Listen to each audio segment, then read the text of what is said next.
Fui abandonada por ser pobre. Cuando asistí a la boda de mi exmarido, y descubrí que su nueva amante era alguien que jamás habría imaginado, me reí a carcajadas. El rostro de mi marido estaba más arrugado que una camisa sin planchar durante una semana. Mateo, mi marido, cerró la puerta de un portazo tan fuerte que una mosca pegada a la pared cayó por la sorpresa. Lanzó su maletín sobre el sofá sin mirar, casi golpeando el cuenco de patatas fritas que había preparado para ver la televisión. Normalmente, en cuanto llegaba a casa, Mateo me gritaba pidiendo un café o me regañaba porque la casa no estaba ordenada. Pero hoy estaba en silencio, como una estatua de bienvenida a la entrada de una ciudad. Unos pasos pesados y apresurados anunciaron la llegada de la reina del drama de esta casa. Mi suegra, Pilar Vargas. Apareció desde la cocina, abanicándose con la mano. No sabía si era por el calor o porque su afición era avivar los problemas. Al ver a su amado hijo sentado, pálido y sin fuerzas, su instinto maternal se activó de inmediato. Pero por supuesto, de la manera equivocada. En lugar de traerle un vaso de agua, empezó a acribillarlo a preguntas con una voz capaz de despertar a todo el barrio. Finalmente, Mateo abrió la boca, y las palabras que salieron fueron suficientes para detener mi corazón. Con la voz temblorosa, conteniendo las lágrimas, confesó que acababa de cometer un error fatal. 200.000 euros. El dinero de la empresa que debía pagar los salarios de los empleados a la mañana siguiente había desaparecido sin dejar rastro. La razón era tan cliché que me hizo hervir la sangre. Había perdido todo el dinero en una partida de póker ilegal. Dijo que quería duplicarlo para comprarle un coche nuevo a su madre. Pero el destino tenía otros planes, y el dinero se esfumó. La reacción de mi suegra fue completamente inesperada. No abrazó a su hijo ni le pegó enfadada. Lo primero que hizo fue correr hacia la ventana del salón y cerrar las cortinas firmemente. Su máxima prioridad no era el destino de su hijo, que se enfrentaba a la cárcel, sino el cotilleo de los vecinos, más picante que mi potaje de garbanzos. Temía que la señora Pérez, la vecina de al lado, pudiera oír algo. A la mañana siguiente, todo el vecindario se enteraría de esta deshonra, y su orgullo como madre del director de una gran fábrica quedaría hecho añicos. El problema se agravaba porque pasado mañana había una auditoría financiera sorpresa de la sede central. Corría el rumor de que el propietario de la empresa, el señor Herrera, bajaría en persona para revisar los libros, tras recibir informes de irregularidades. Mateo conocía bien el carácter del señor Herrera, famoso por ser implacable con los empleados corruptos. Si los 200.000 euros no volvían a la caja fuerte en 48 horas, Mateo no solo sería despedido con deshonor, sino que también tendría que cambiar su cama por un catre en una fría y húmeda celda de prisión. Yo permanecía sentada en silencio en un rincón de la habitación, observando a los dos presas del pánico. Me resultaba gracioso ver a Mateo muerto de miedo del señor Herrera. Si supiera mi verdadera identidad y mi relación con el señor Herrera y su empresa, probablemente estaría de rodillas suplicando a mis pies. Pero me contuve. Mantuve la boca cerrada. Quería ver hasta dónde llegaban. Si se disculparían honestamente o si buscarían un atajo sucio. La señora Pilar empezó a pasearse por el salón como una plancha caliente. Su boca no paraba de murmurar, culpando al destino y a los amigos que habían incitado a Mateo a jugar. Incluso me culpó a mí, diciendo que yo traía mala suerte porque el potaje de garbanzos que cociné esa noche estaba demasiado salado. ¿Qué lógica era esa? ¿Cómo podía un potaje salado hacerle perder 200.000 euros? Pero no podía hacer nada. Discutir con la señora Pilar era como hablar con una pared. Solo conseguía agotarme y darme dolor de cabeza. Mateo estaba ahora arrodillado a los pies de su madre, lloriqueando como un niño al que le han quitado un juguete. Le suplicaba que encontrara una solución, diciendo que no quería ir a la cárcel y comer rancho. La escena era a la vez triste y ridícula. Un hombre adulto, un respetado director de fábrica, acobardado por su propia codicia.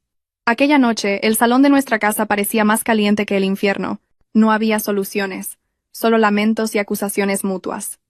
Me levanté de la silla y me dirigí a la cocina para preparar un té caliente y calmar los nervios. A mis espaldas, oí a la señora Pilar susurrarle a Mateo con voz taimada.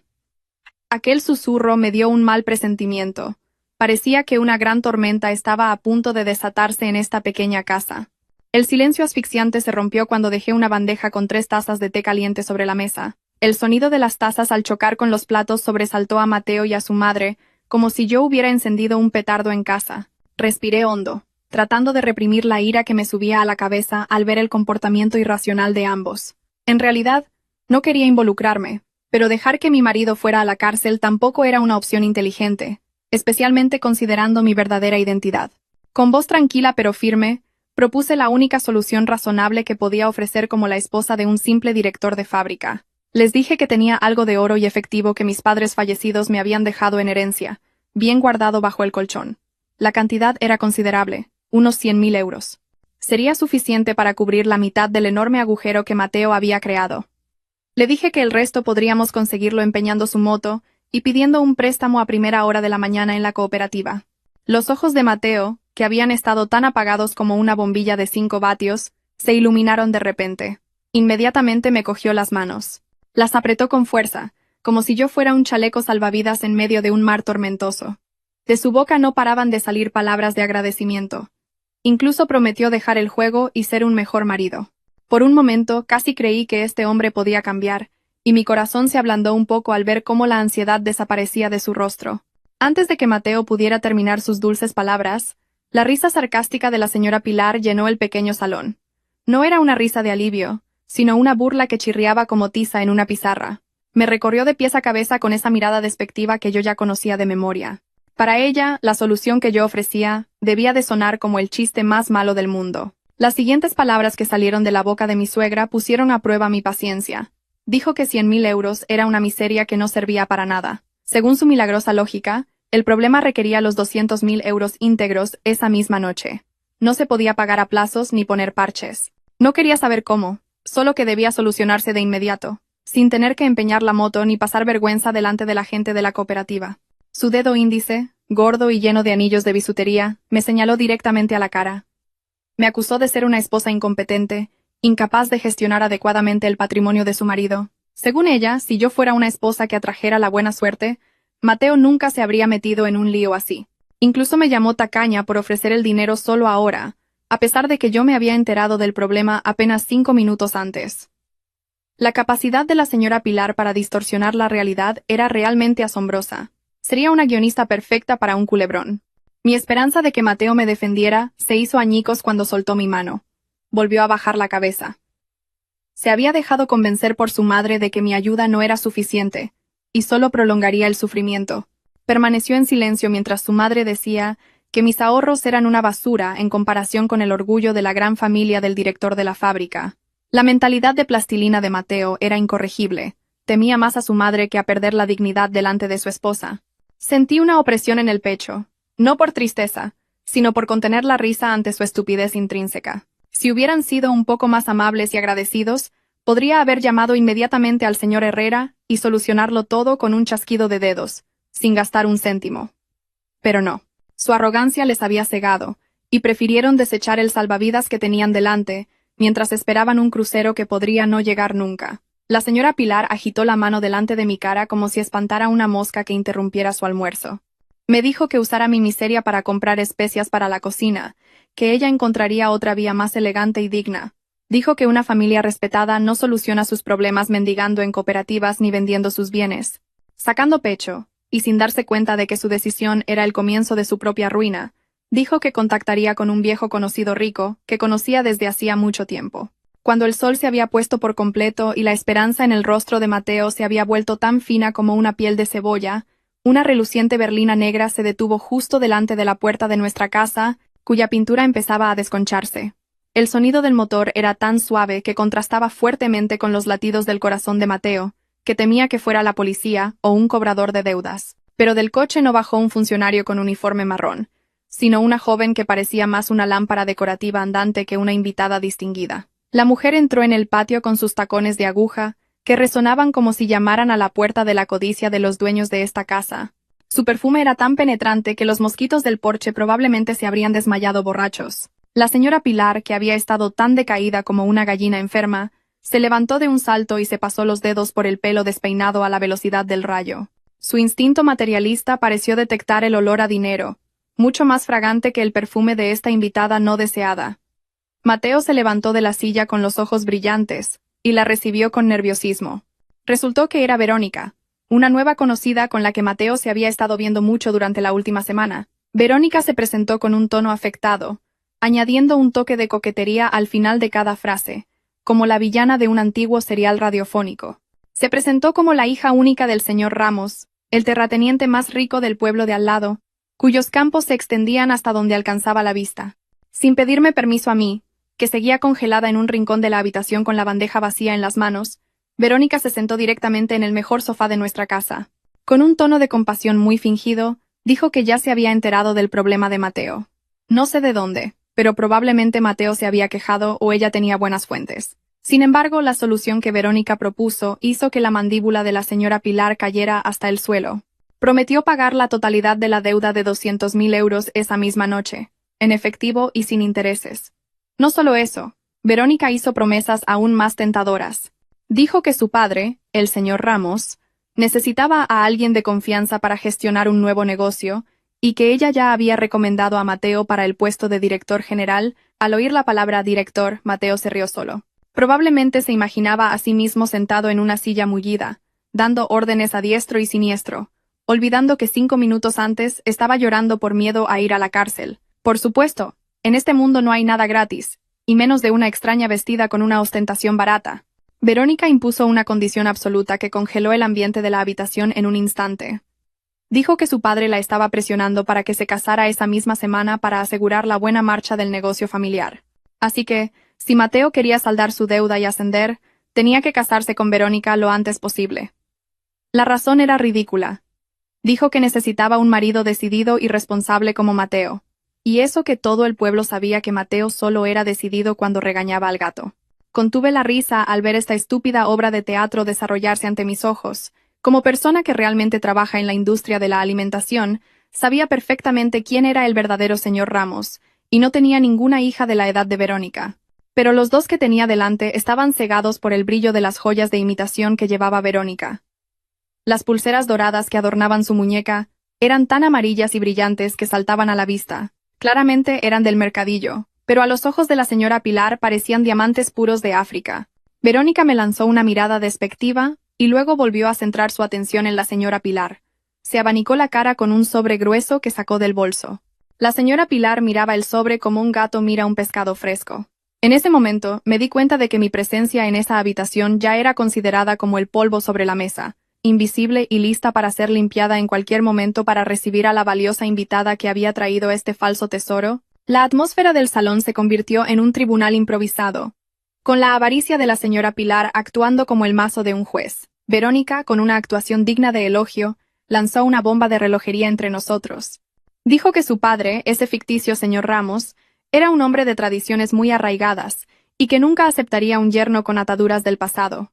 Así que, para Mateo, la elección era sencilla: elegir el dinero y el puesto, pero convirtiéndose primero en un hombre divorciado, o quedarse con su esposa, pero durmiendo mañana en el frío suelo de una celda. La señora Pilar, sin darle a Mateo tiempo para respirar o considerar cualquier sentimiento humano, aceptó la oferta más rápido de lo que una gallina picotea el maíz. Se plantó delante de mí con las manos en las caderas.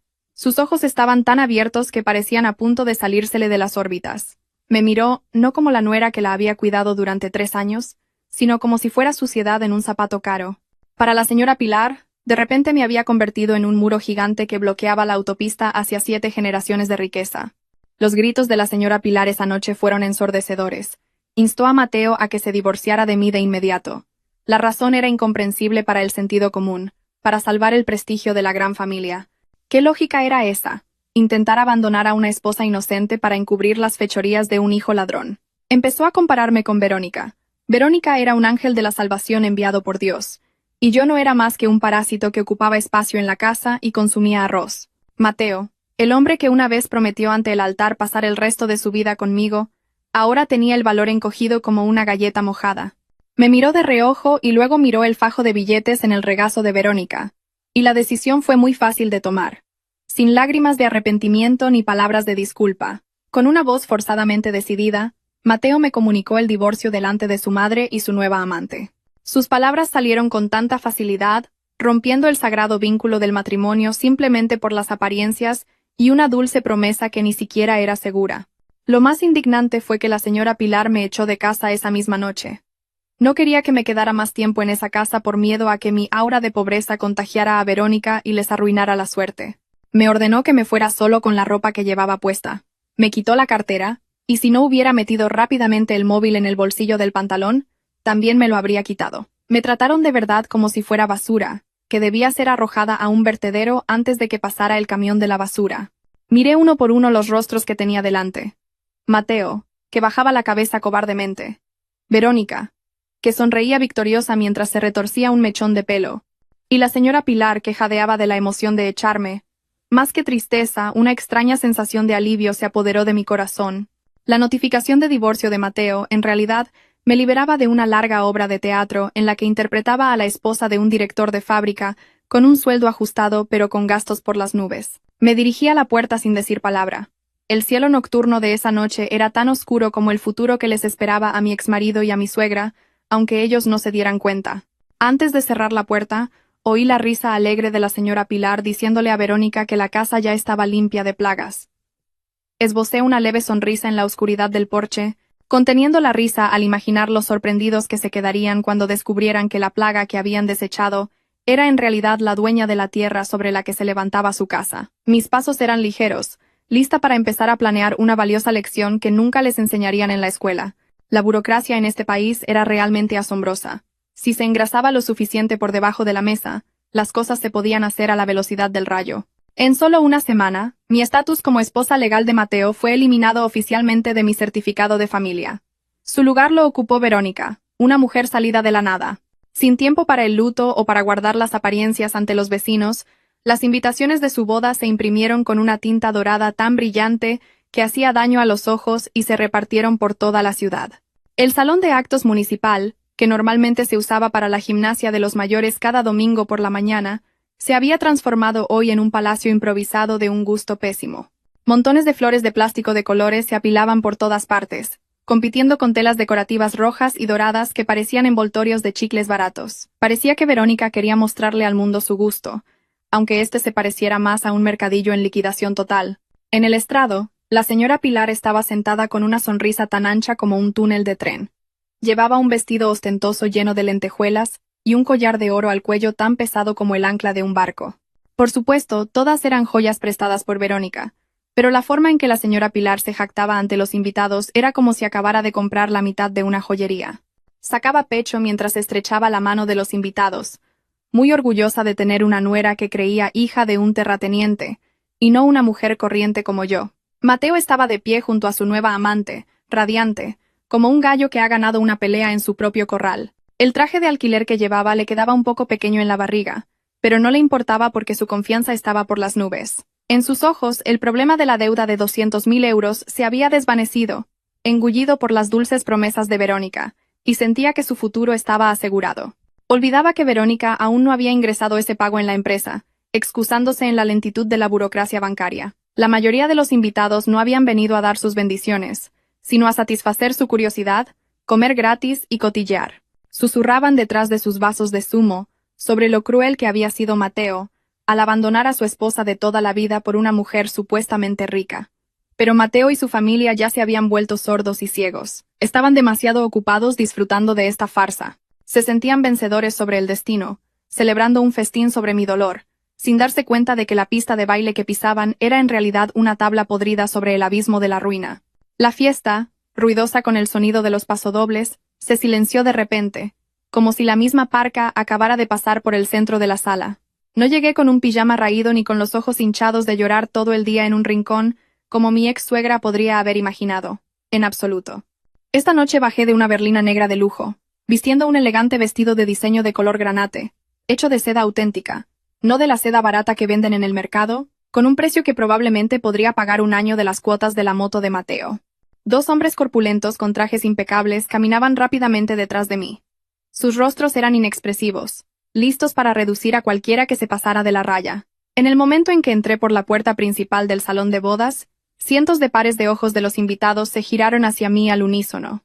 Sus bocas se abrieron de par en par, probablemente sorprendidos o confundidos.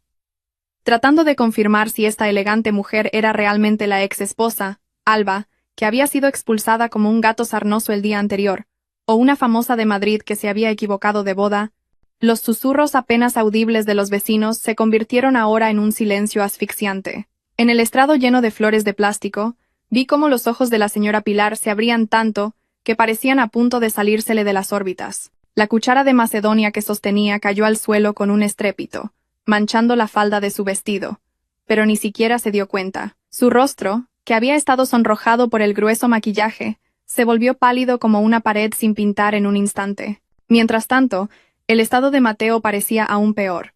Retrocedió un paso asustado, casi pisando la larga cola del vestido de Verónica, lo que hizo que la novia se tambaleara como alguien mareado en un barco.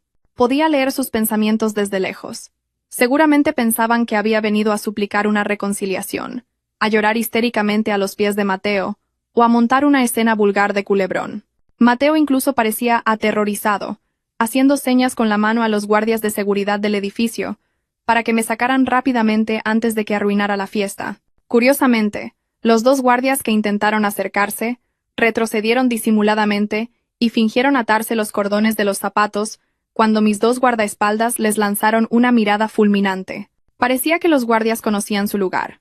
Probablemente pensaron que su sueldo no compensaba el riesgo de acabar con algún hueso roto por mis guardaespaldas. Con una leve sonrisa, lo más natural posible, caminé con calma entre los invitados. La gente que se interponía en mi camino se apartaba automáticamente, como si el mar se abriera a mi paso. Era como si el aura que emanaba los obligara a hacerse a un lado. Mis pasos eran tranquilos pero firmes. El sonido de mis tacones sobre el suelo de baldosas resonaba nítidamente en el silencio del edificio. Disfruté cada segundo del terror reflejado en los rostros de Mateo y su madre. Esta no era una visita de venganza llena de ira y gritos. Era una visita de honor para entregarles un último regalo sorpresa, que no olvidarían en toda su vida. Mis pasos eran ligeros como si caminara sobre las nubes mientras recorría la alfombra roja en el centro del edificio, no sobre el suelo algo polvoriento y con olor a humedad del salón de actos. Ser el centro de atención de cientos de personas que podrían haberme subestimado en el pasado era extraño y agradable. Cuando era la esposa de Mateo, siempre caminaba con la cabeza gacha, temerosa de equivocarme, de que me llamaran maleducada, o de que mi ropa barata fuera el tema de conversación de los vecinos. Pero esta noche, mi barbilla estaba en alto, no por arrogancia, sino porque sabía cuál era mi verdadera identidad y a qué juego estaba jugando. Las señoras que normalmente eran las más ruidosas en las reuniones de la comunidad, se convirtieron en estatuas de cera que habían olvidado cómo respirar cuando pasé por delante de su mesa del buffet. Eché un vistazo a sus platos llenos de estofado y paella. Parecía que su apetito se había desvanecido al instante al ver mi transformación de 180 grados. Probablemente en sus mentes se libraba un intenso debate interno, confundidas sobre si esta persona era la sencilla esposa del director de la fábrica, Alba, o una hermana gemela que había estado escondida en el extranjero. Era muy divertido ver sus rostros curiosos, contenidos por las apariencias. A medida que me acercaba al estrado, se hacía más evidente lo hortera que era la decoración de la fiesta de la que tanto se jactaba la señora Pilar. Desde lejos parecía glamurosa, pero de cerca, las flores de plástico estaban tan alquiladas que sus colores se habían desvaído, y las telas doradas que colgaban del techo parecían más envoltorios de chocolate al por mayor que una decoración real. Mateo y su madre realmente se habían dejado engañar por las apariencias, al igual que su forma de juzgar a las personas. Estaban cegados por el falso brillo, y olvidaron comprobar si dentro había oro puro o simplemente hierro oxidado pintado con spray. El rostro de mi exmarido ahora era claramente visible. Gotas de sudor del tamaño de granos de maíz comenzaron a formarse en su frente. Intentaba mantener una sonrisa, pero era rígida y temblorosa, como la de alguien a quien le duele el estómago por comer demasiada comida picante pero no puede ir al baño. Sus ojos se movían nerviosamente de un lado a otro, buscando una escapatoria o esperando que el suelo del escenario se abriera de repente y se lo tragara entero. Mateo me daba mucha pena. En el que se suponía que era el día más feliz de su vida, parecía un acusado esperando la sentencia del juez. Mientras tanto, la señora Pilar intentaba salvar los últimos jirones de su maltrecha dignidad. Se erguía, con la espalda recta, agarrando los reposabrazos de la silla del estrado con tanta fuerza que sus nudillos se pusieron blancos. Su mirada se clavó en mí, afilada, como si quisiera quemarme viva con el fuego de su ira. Probablemente en su mente estaba recitando un conjuro para ahuyentar a los malos espíritus, deseando que yo desapareciera de repente como el humo. Lo siento, señora Pilar, pero soy real, y no he venido a arruinar su fiesta de forma violenta, sino a celebrarla de la manera más única posible. Los dos guardias que antes habían dudado intentaron acercarse de nuevo ante la mirada apremiante de Mateo, pero sus pasos se detuvieron en seco cuando mis guardaespaldas personales, el señor Alonso y el señor García, giraron ligeramente la cabeza y les lanzaron una mirada que decía: «No te metas donde no te llaman si no quieres acabar con los huesos rotos». Sin decir una palabra, los dos guardias fingieron estar ocupados ordenando las filas de invitados, permitiéndome dirigirme a las escaleras del estrado sin ninguna interrupción. Fue un espectáculo cómico ver cómo su valor se encogía ante la intimidación y el físico. Subí deliberadamente las escaleras del escenario, una por una, saboreando cada segundo del latido del corazón de Mateo, que a estas alturas debía de estar galopando como un caballo de carreras. El sonido de mis tacones golpeando el suelo de madera del escenario debió de sonar muy agudo en sus oídos, como la cuenta atrás de una bomba de relojería a punto de estallar.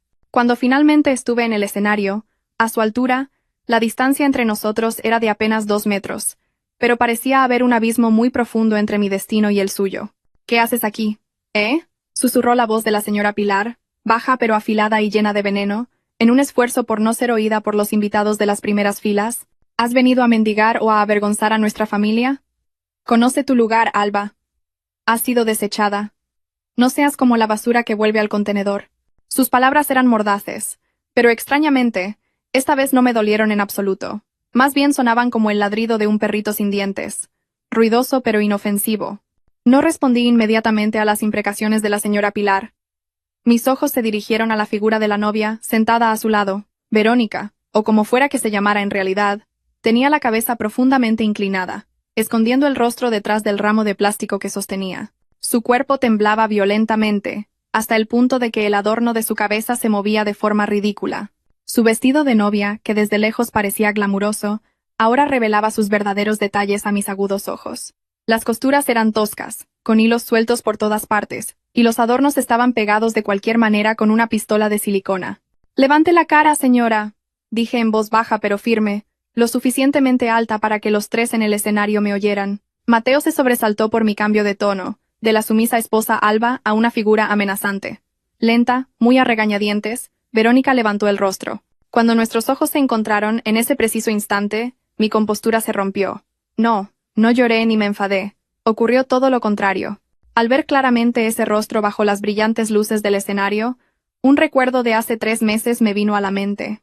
Esa cara, esa nariz, incluso el lunar en su barbilla, recordaba perfectamente quién era. Era la mujer a la que había sorprendido en la cocina de mi casa familiar escondiendo cucharas de plata dentro de su ropa interior. Una risa incontenible brotó de repente de mi boca. Mi risa estalló, llenando la silenciosa sala. Me reí tan fuerte, tan libremente, que tuve que sujetarme el estómago porque me dolía. No era una risa fingida. Era una risa pura, provocada por una situación verdaderamente absurda. ¿Cómo podía el mundo ser tan pequeño y el guión tan ridículo? El hombre que me había abandonado por querer una esposa rica, la hija de un magnate, había acabado casándose con mi antigua asistenta, despedida por su cleptomanía, es decir, su costumbre de robar objetos de poco valor. Mi risa se hizo aún más fuerte al ver a Mateo mirándome con cara de desconcierto. Parecía pensar que me había vuelto loca por el estrés del divorcio. Los invitados de abajo empezaron a murmurar. Probablemente pensaban que estaba poseída, o que me reía mientras lloraba de dolor, pero juro que esta era la comedia más divertida que había visto nunca, y además, la entrada era gratis. «¿Por qué te ríes? ¡Cállate!», gritó la señora Pilar. Su rostro se enrojeció de vergüenza. Se levantó de la silla e intentó abofetearme, pero detuvo su movimiento en el aire al ver mi mirada, llena de lágrimas de risa. «¿Estás loca? ¿Te ha afectado el estrés de la pobreza? No vengas a avergonzar a mi hijo en su día». Intenté contener la risa, respirando hondo varias veces y secándome las comisuras de los ojos con un dedo elegante. «Oh, lo siento, señora Pilar. Es que de verdad que no puedo evitarlo», dije, tartamudeando entre risas. «¿Qué decía antes? El ángel de la salvación, la hija del señor Ramos». Mateo dio un paso adelante, con las rodillas temblando pero tratando de parecer digno. «Alba, basta ya. Si has venido a montar un escándalo, vete, no insultes a mi prometida. Es una mujer respetable, con mucha más clase que tú». La defendió en voz alta, probablemente esperando que los invitados sintieran lástima por él. Al oír la palabra respetable salir de la boca de Mateo para defender a Verónica, mi risa se intensificó. Qué irónica es la vida. Mateo defendía a capa y espada a una ladrona de cucharas mientras insultaba a la dueña de la empresa para la que trabajaba. Si la estupidez se pudiera vender, Mateo sería sin duda el hombre más rico del mundo. Miré fijamente a Verónica.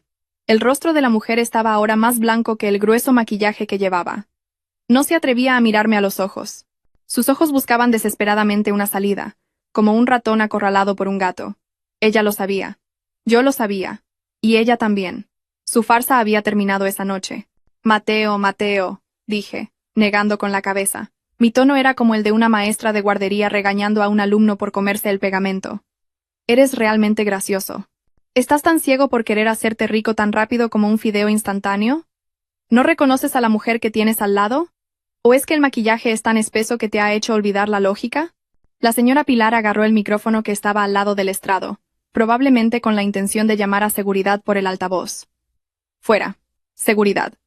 Saquen a esta loca de aquí, gritó histéricamente. Su voz retumbó en las paredes de la sala, creando aún más caos. Algunos invitados se levantaron de un salto, queriendo ver más de cerca el drama que se estaba desarrollando. Levanté la mano derecha, haciendo una señal a los señores Alonso y García, que estaban listos para avanzar y protegerme, para que se calmaran.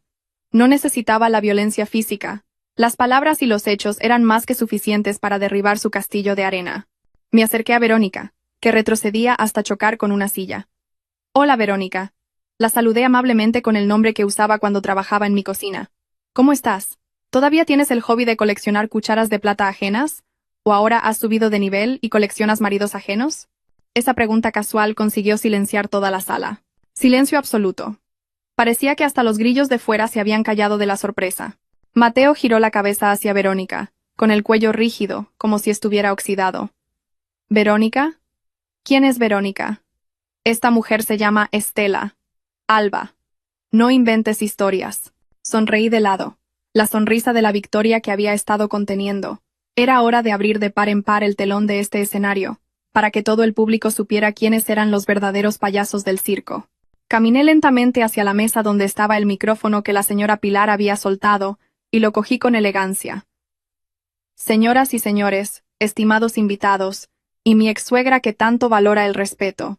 Mi voz resonó clara a través de los altavoces, tranquila pero con autoridad. Lamento interrumpir su deliciosa cena, pero me parecía una pena que una fiesta tan lujosa careciera de un entretenimiento de alto nivel. Permítanme, Alba, presentarles esta noche a la verdadera protagonista de este estrado. En ese momento, el corazón de Mateo debió de detenerse. Me miró con una mezcla de terror y confusión. A sus ojos, ya no era la esposa sumisa, Alba, que obedecía cuando le gritaban. A sus ojos, veía una amenaza gigantesca, lista para tragarse su orgullo entero. Y tenía razón. Tenía toda la razón. Mi risa solo había sido el preludio. El plato principal estaba a punto de servirse. Bien caliente. Sosteniendo este micrófono negro, me sentía como un general de guerra empuñando su bastón de mando, listo para arrasar la fortaleza enemiga con una sola orden. Mis manos, en contacto con el mango metálico del micrófono, se sentían frías, en marcado contraste con la atmósfera sofocante de la sala, que estaba terriblemente calurosa, no porque el aire acondicionado estuviera roto, sino porque cientos de pares de ojos me observaban conteniendo la respiración. Detrás de mí, podía sentir el calor que emanaba del cuerpo de la señora Pilar, que estaba de pie, rígida como una piedra. Probablemente estaba rezando para que el suelo de este escenario se derrumbara y nos tragara a todos vivos. Desafortunadamente, las oraciones de los malvados suelen quedarse atrapadas en el techo del edificio y no llegan al cielo. Respiré hondo, llenando mis pulmones con un aire que era una mezcla del aroma a jazmín de la decoración nupcial que empezaba a marchitarse y el olor a sudor del miedo que emanaba de los cuerpos de Mateo y Verónica. Este silencio tenso era realmente delicioso. Se sentía como cuando un profesor reparte un examen de matemáticas muy difícil. Tenso, silencioso y lleno de resignación.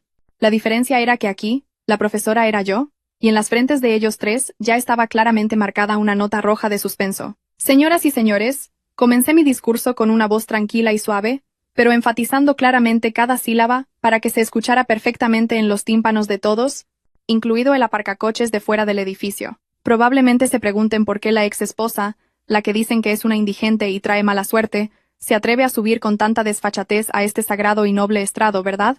Algunos invitados de las primeras filas asintieron inconscientemente con la cabeza, como si estuvieran hipnotizados por mi tono de voz. Mateo se movía inquieto en su sitio. Intentó avanzar y arrebatarme el micrófono de las manos. Pero un fuerte carraspeo del señor Alonso, mi guardaespaldas, que era tan grande como un armario de 2 puertas, hizo que el valor de Mateo se encogiera de nuevo al tamaño de una semilla de mostaza. Solo pudo quedarse paralizado, estrujando el borde de su apretado traje de alquiler. No estoy aquí por celos, continué, sonriéndole dulcemente a Mateo. una sonrisa tan dulce como la miel, pero envenenada. Lo juro, al contrario, estoy muy feliz. Quiero felicitar sinceramente a mi querido ex marido, el señor Mateo, porque por fin su sueño se ha hecho realidad. Siempre soñó con una esposa de alto nivel, una mujer de carrera independiente, y con una gran colección de objetos de valor. Y hoy, su sueño se ha cumplido. La señora Pilar comenzó a parecer confundida. Sus cejas, densamente pintadas, se fruncieron profundamente. Probablemente pensó que me había vuelto loca, o que de repente me había vuelto buena. Incluso volvió a sacar pecho ligeramente, sintiendo mis palabras como una admisión de derrota. Ah, señora Pilar. Qué ingenua y fácilmente te dejas mecer por la brisa del cielo antes de ser arrastrada por el tifón. Me giré para encarar a Verónica, la mujer que ahora tenía la cabeza tan inclinada que su barbilla casi tocaba su pecho. Vamos, princesa, no seas tímida. Muestra tu bonita cara a los invitados. Tienen derecho a saber quién es el ángel que ha conseguido ocupar mi lugar en solo una semana. Como Verónica no se movía, me acerqué y, con un movimiento rápido pero suave, aparté ligeramente el adorno de flores de jazmín que le cubría parte del rostro. Su cara quedó entonces claramente expuesta bajo los focos. El sudor había corrido el espeso maquillaje de su nariz y frente, dejando su rostro manchado como una pared pintada de forma desigual. Sus ojos estaban húmedos, pero no de emoción, sino porque sabía que su destino estaba sellado. «Señoras y señores», exclamé en voz alta, señalando la cara de Verónica con la mano izquierda. Esta elegante mujer sentada en el estrado, que dice ser la hija única del señor Ramos, el terrateniente más rico del pueblo de al lado, en realidad se llama Verónica. Hice una pausa, dejando que el nombre flotara en el aire. Esta señora Verónica es una mujer de carrera muy brillante y persistente. Hace 3 meses, la contraté personalmente. Sí, la señora Verónica es mi ex empleada. Un murmullo comenzó a oírse ruidosamente desde abajo del escenario. Vaya, era la ex empleada de la señora Alba. Se oyó con bastante claridad la voz de una señora. ¡Qué increíble! Entonces ha triunfado. Sonreí al escuchar ese susurro. Sí, así es, señora. Ha triunfado. Ha conseguido darme muchos quebraderos de cabeza. La señora Verónica trabajaba en el departamento de limpieza y logística doméstica de mi mansión. Es decir, para que lo entiendan más fácilmente, la señora Verónica era la asistenta que limpiaba los baños y lavaba los platos sucios en mi casa familiar. ¡Boom! La atmósfera de la sala explotó en un instante. El murmullo se convirtió en gritos de sorpresa y risas contenidas. ¿Qué? ¿Una asistenta?, gritó alguien desde un rincón del fondo. Mateo saltó como si le hubiera picado una abeja en el trasero. Se giró bruscamente hacia Verónica, con los ojos desorbitados por el terror. ¿Qué, Alba? No hables sin saber. Esta mujer es la hija de un magnate. Su padre tiene cientos de hectáreas de viñedos. Mateo replicó con voz ronca, tratando de negar la realidad que comenzaba a invadir su razón. Me reí ligeramente. Esta vez, una risa de verdadera burla. Mateo, Mateo, ¿eres ingenuo o la estupidez te corre por las venas? Pregúntale a la princesa que tienes al lado dónde están los viñedos de su padre. ¿Qué viñedos? ¿Los de sus sueños o los de ese juego de móvil al que jugaba a menudo cuando no le apetecía barrer el suelo? Verónica, es decir, la asistenta, comenzó a sollozar en silencio. Sus hombros se sacudían violentamente. No se atrevía a levantar la cara. «¡Mientes! ¡Estás mintiendo!». Se abalanzó de repente la señora Pilar. Sus dedos me señalaban con ferocidad. ¿Estás inventando historias por celos? ¿Te da envidia que mi hijo sea feliz con una mujer rica? Eres una víbora. ¿Cómo comparas a la hija de un magnate con una asistenta? Mírale la piel, la ropa, limpia, blanca, perfumada. ¿Dónde hay una asistenta así? Miré a mi ex-suegra con lástima y negué con la cabeza. Pobre. Realmente pobre. Su deseo de tener una nuera rica era tan grande que había perdido la capacidad de detectar la mentira más básica. Señora Pilar, respondí con calma. ¿Sabe por qué su piel es tan blanca? Porque durante el tiempo que trabajó en mi casa apenas vio el sol, ya que solo trabajaba en interiores con aire acondicionado, y tenía la afición de robar mi crema blanqueadora de varios cientos de euros. ¿Sabe por qué huele tan bien?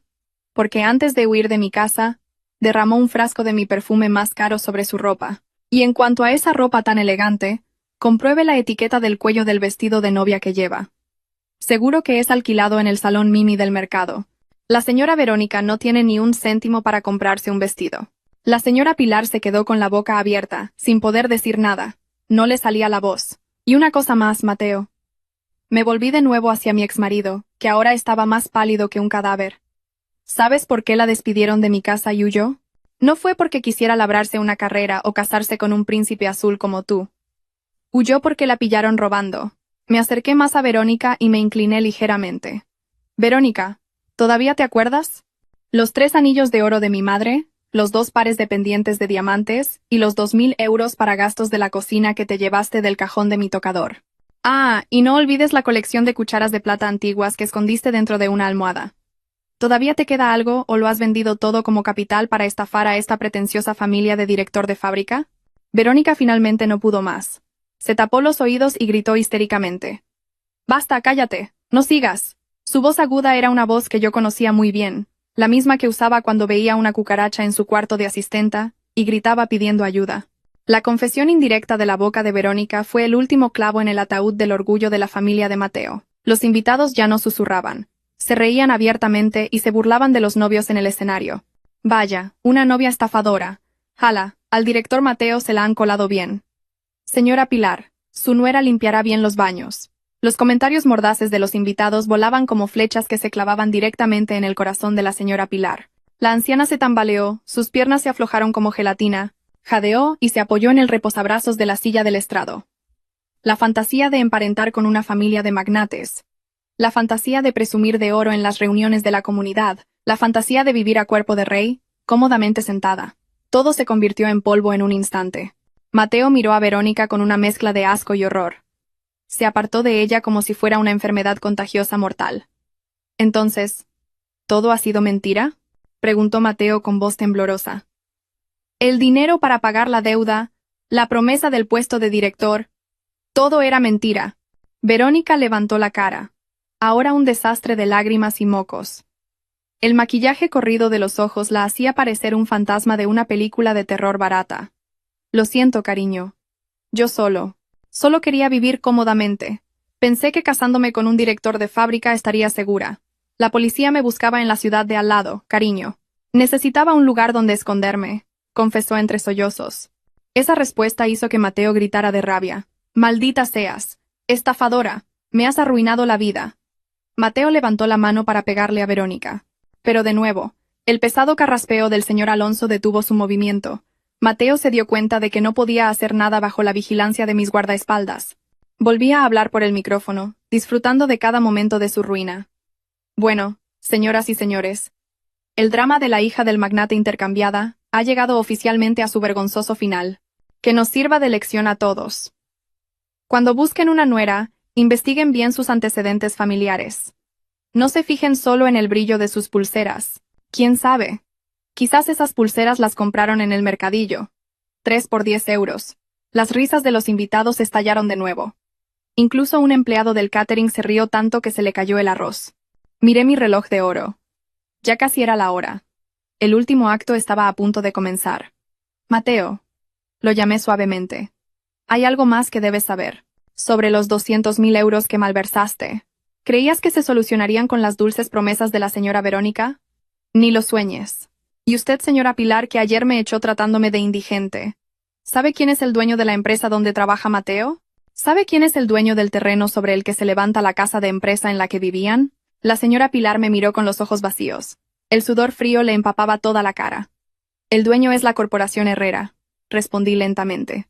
Y la presidenta de esa empresa, la persona con la firma más poderosa, está ahora de pie delante de usted, sosteniendo este micrófono y riéndose de su tremenda estupidez. Silencio.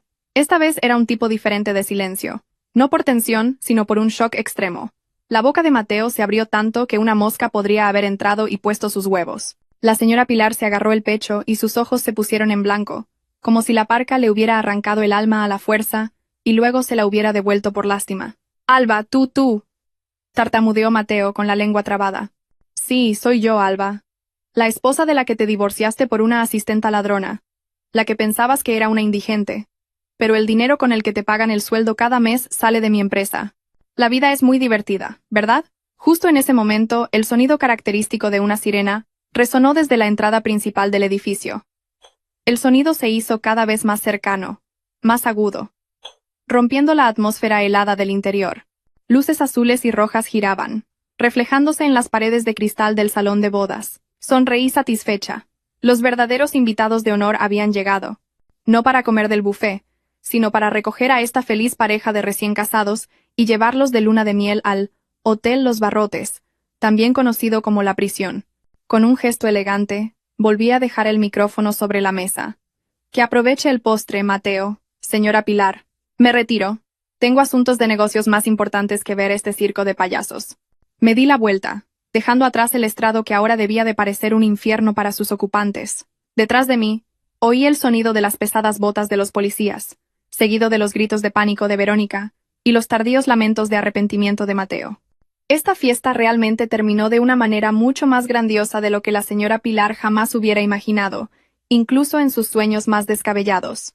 El sonido de la sirena de la patrulla de policía, que se detuvo justo delante del vestíbulo del salón de bodas, sonó como una marcha fúnebre para esta estúpida fiesta. Las luces estroboscópicas azules y rojas se reflejaban en las paredes de cristal, creando un terrible efecto de discoteca para Mateo y su familia.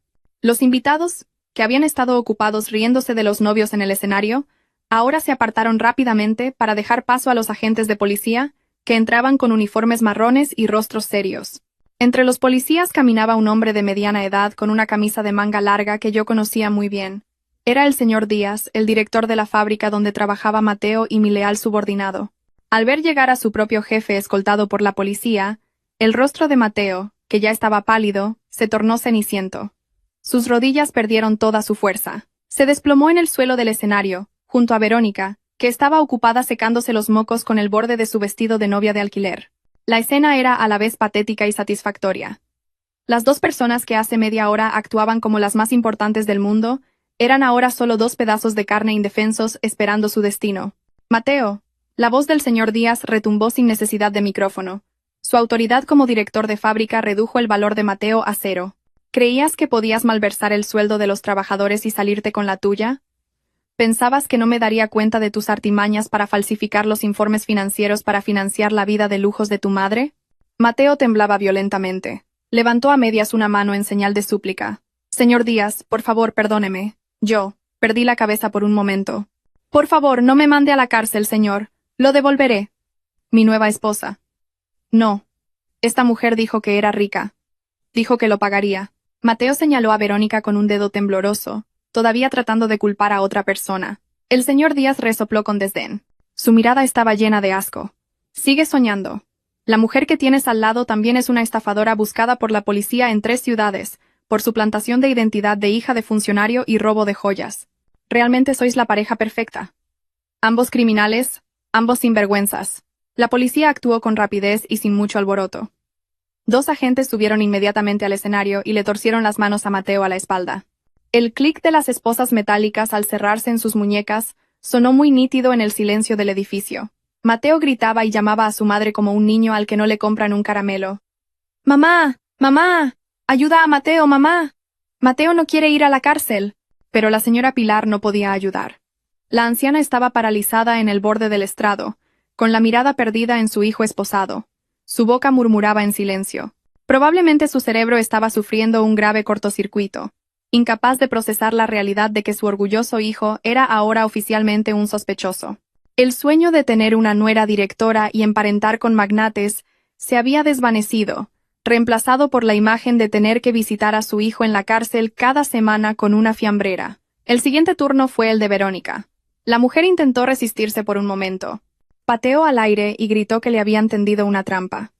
¡Soltadme! ¡No soy una ladrona! ¡Alba me ha incriminado! Ella puso las cucharas de plata en mi bolso. Acusaba a diestro y siniestro. Por supuesto nadie le creyó. La policía redujo fácilmente su estúpida resistencia y la arrastró fuera del escenario, con el vestido de novia ahora sucio y con el bajo rasgado por haberse enganchado en un clavo del escenario. En medio del caos, el señor Díaz no siguió inmediatamente a la policía que se llevaba a los sospechosos.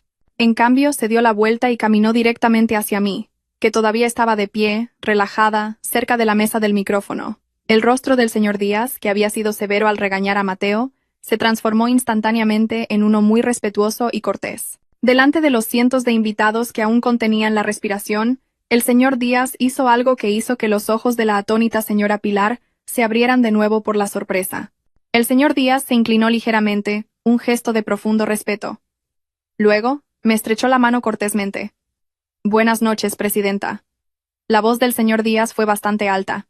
Lamento mucho este inconveniente. Me retrasé en la comisaría tramitando los papeles para la detención de ese director corrupto y su futura esposa. Es una verdadera vergüenza, presidenta. Se me escapó que hubiera una rata tan grande en la fábrica que usted me confió. Sonreí amablemente y le di una palmadita en el hombro al señor Díaz. No se preocupe, señor Díaz. Al contrario, su llegada fue muy oportuna. Justo a tiempo para el postre de esta fiesta. Gracias por gestionarlo todo tan rápidamente. De nada, presidenta, respondió el señor Díaz con firmeza. La palabra presidenta fluyó suavemente de los labios del señor Díaz, y su efecto fue más potente que la explosión de una bombona de gas. La señora Pilar, que aún estaba de pie sin fuerzas, se estremeció de repente como si hubiera recibido una descarga eléctrica de alto voltaje. Nos miró a mí y al señor Díaz con terror. ¿Presidenta? Murmuró la señora Pilar con una voz ronca apenas audible. Señor Díaz, ¿cómo la ha llamado? Ella es Alba. Solo es la esposa del director. El señor Díaz se giró para mirar a la señora Pilar con frialdad. ¿No lo sabía? La presidenta Alba es la única propietaria de la Corporación Herrera, la empresa matriz que supervisa la fábrica donde trabaja su hijo, y todos los negocios de esta región.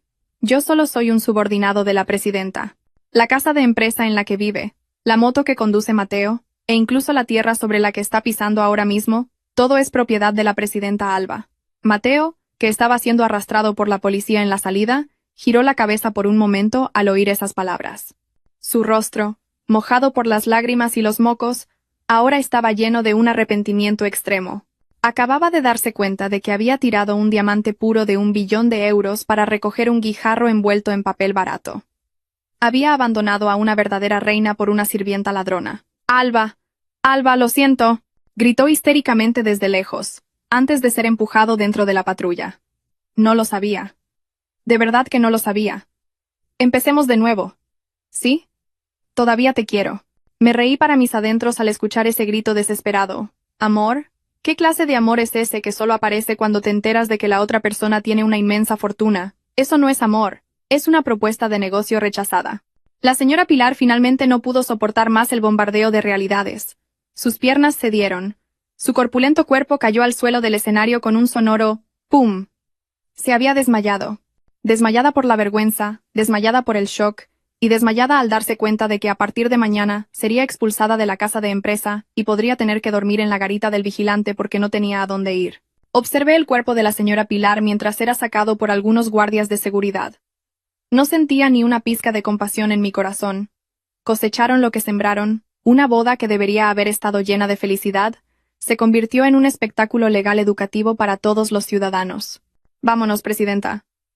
El coche está listo delante. Dejemos este lugar de malas vibraciones. Me invitó cortésmente el señor Díaz. Asentí con la cabeza. Vámonos, señor Díaz. De repente me ha entrado hambre. Ver a los codiciosos recibir su merecido me abre el apetito. Salí del edificio con la cabeza bien alta, dejando atrás los restos caóticos de la fiesta, los susurros de los invitados que se habían vuelto aún más ruidosos, y los platos sucios esparcidos. Esta noche, la verdad había triunfado de la manera más elegante y entretenida posible. El aire nocturno fuera del salón de bodas se sentía mucho más fresco que cualquier oxígeno que hubiera respirado en los últimos 3 años. Una suave brisa me acarició el rostro, como si todo el universo celebrara conmigo mi verdadera libertad. Detrás de mí, el ruido tumultuoso se fue apagando lentamente, reemplazado por los susurros de los invitados que se iban a casa con el recuerdo más valioso de esa noche. No un abanico ni un llavero, sino un chisme candente que se freiría hasta bien entrado el próximo año nuevo. Me senté en el asiento trasero de la berlina negra, apoyando la espalda, que se había resentido por contener la risa durante tanto tiempo. El señor Díaz se sentó en el asiento del copiloto, mirándome de vez en cuando por el espejo retrovisor con una mezcla de asombro y temor. Probablemente todavía no podía creer que la mujer a la que hasta ahora solo conocía por su firma en los informes mensuales fuera la esposa de su director de fábrica más problemático. El coche salió lentamente del aparcamiento del edificio y recorrió las tranquilas calles de la pequeña ciudad. Miré por la ventanilla las farolas que parpadeaban débilmente, imaginando cuál sería el destino de Mateo y su ángel elegido esa noche. Las noticias que llegaron al día siguiente fueron para morirse de risa. La señora Pilar, al despertar de su desmayo, se encontró en medio de su pesadilla más realista. Inmediatamente después de que terminara la fiesta, Los guardias de seguridad de la fábrica se presentaron en la casa de empresa de la que tanto presumía. Sin contemplaciones, le dieron a la señora Pilar 1 hora para hacer las maletas. Imagínense lo ridícula que debió de ser la escena. La mujer que normalmente caminaba con la barbilla tan alta que no veía el cielo, ahora tenía que llorar en la acera, arrastrando una vieja maleta con ropa gastada, convirtiéndose en el hazmerreír de los vecinos a los que solía insultar. Ya no había señora Pilar, ni el respeto del verdulero, solo miradas cínicas, y las puertas de los vecinos cerradas a cal y canto, cuando intentaba pedir dinero prestado, o incluso un vaso de agua. Las amigas de la comunidad que antes la adulaban ahora fingían no conocerla. La señora Pilar finalmente sintió en sus propias carnes lo que era convertirse en la indigente que ella llamaba a otros. Tuvo que tragarse la amarga realidad de que el respeto no se compra con apariencias, sino que se construye con acciones. Según los rumores, ahora ha vuelto a su pueblo natal, y vive de prestado en la choza de un pariente al que antes ridiculizaba por ser pobre. Mientras tanto, la luna de miel de Mateo y Verónica transcurrió de forma muy romántica en el lugar más seguro del mundo, los calabozos de la comisaría. Mateo tuvo que responder por los 200.000 euros que malversó, además de un cargo adicional por falsificación de documentos que el señor Díaz descubrió esa misma mañana. Resultó que la hija de magnate Verónica tenía una lista de delitos más larga que su lista de la compra mensual. Desde robar las joyas de sus empleadores, estafar a hijos de funcionarios con un esquema de inversión fraudulento, hasta malversar las cuotas de la comunidad de vecinos. Ambos eran realmente una pareja de ensueño, unida por los barrotes. Una semana después, visité la fábrica para una inspección sorpresa. Esta vez, con mi verdadera identidad al descubierto. Los trabajadores y empleados que antes me veían a menudo entregarle el almuerzo a Mateo con ropa humilde, ahora inclinaban la cabeza respetuosamente a mi paso. Ya no había miradas despectivas, pero no despedí a los que antes se habían unido a los insultos. Dejé que la vergüenza que sentían cada vez que me veían la cara fuera su castigo. Simplemente sonreí amablemente, una sonrisa que decía, perdono pero no olvido. En mi despacho recién remodelado, encontré una carta arrugada, entregada a través del abogado de Mateo. El contenido estaba lleno de palabras de arrepentimiento, dulces promesas y una súplica para que retirara la denuncia. Mateo escribió cuánto echaba de menos mi potaje de garbanzos, cuánto se arrepentía de haberse dejado influenciar por su madre, y cómo se había dado cuenta de que yo era la única mujer que lo había amado de verdad. Leer esa carta fue como leer el guión de una comedia rancia. La doblé, la metí en la destructora de documentos y observé cómo se convertía en pequeños trozos, al igual que mi respeto por ese hombre. El arrepentimiento siempre llega tarde. Si llega al principio, se llama inscripción. Mateo olvidó una cosa. El corazón de una mujer es caro. Una vez traicionado y pisoteado su orgullo, no hay vuelta atrás, aunque el camino esté pavimentado de diamantes. Ahora mi vida ha vuelto a la calma. No más dramas de suegra pretenciosa, ni marido ingrato, ni la farsa de ocultar mi riqueza. Puedo disfrutar de los frutos de mi trabajo, gestionar mi negocio y ayudar a la gente que realmente lo necesita, en lugar de criar parásitos. Esta experiencia me ha dado una lección invaluable. Nunca juzgues un libro por su portada, y nunca tires el diamante eterno que tienes en casa para recoger un trozo de vidrio en la calle solo porque brilla al reflejarse en la luz. Esa tarde, de pie en el balcón de mi oficina, contemplé la vasta extensión de verdes campos que se extendía ante mí. El sol se ponía lentamente, dejando un hermoso resplandor anaranjado en el horizonte occidental. Bebí un sorbo de té caliente y esbocé una leve sonrisa a la sombra de un pasado ahora profundamente enterrado. Mateo y su familia eran solo un pequeño capítulo ya cerrado en el libro de mi vida. Un libro que todavía es grueso, y cuyas próximas páginas se llenarán con la historia de una felicidad verdadera, libre de mentiras y parásitos. La última risa fue definitivamente mía, y su sabor fue, en efecto, muy dulce.